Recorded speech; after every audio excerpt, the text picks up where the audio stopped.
السلام عليكم، شلونكم؟ شخباركم؟ اليوم سويت كيكة وحبيت اشارككم الفيديو.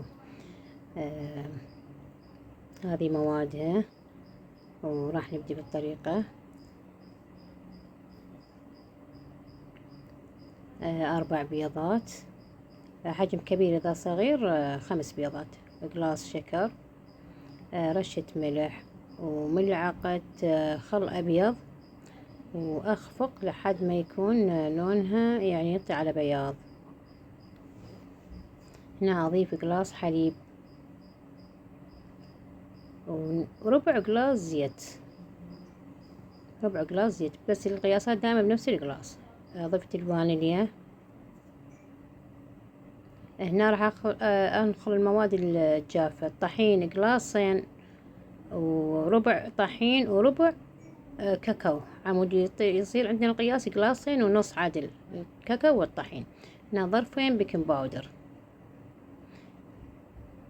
هنا انخل اخلط المواد زين ويا الكاكاو، حتى لين عندنا الكاكاو دائما يصير ثقيل. هنا ضفت النكهة، اي نكهة تحبوها. انا ضفت نكهة جوز الهند. وهنا اضيف المواد الجافة بالتدريج، اخفق باتجاه واحد وعلى كيف، يعني ما استعجل على الخفق حتى لا يطلع الهواء موجود بالخليط. هنا اصبح عندنا الخليط جاهز.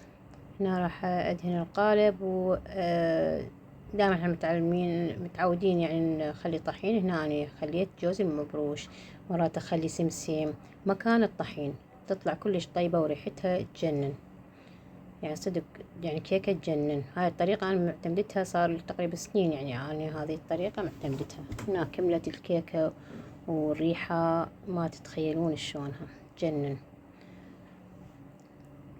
هي تنوكل هيجي هشة واسفنجية تجنن، بس انا حبيت هنا اضيف لها حليب وكاكاو اضافات، يعني لان عندي عبد الله يموت على الكاكاو.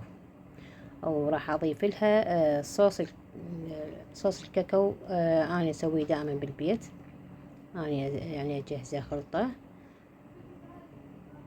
يعني هو حبها ورادها الا بالكاكاو، فانا حبيت اضيف. انا دائما احب الكيكه بدون الاضافات ويا الشاي، كلش طيبه. وهذه كانت النتيجة مالتها تجنن، والريحة مالتها تجنن. وسهمكم العافية، ومع ألف سلامة.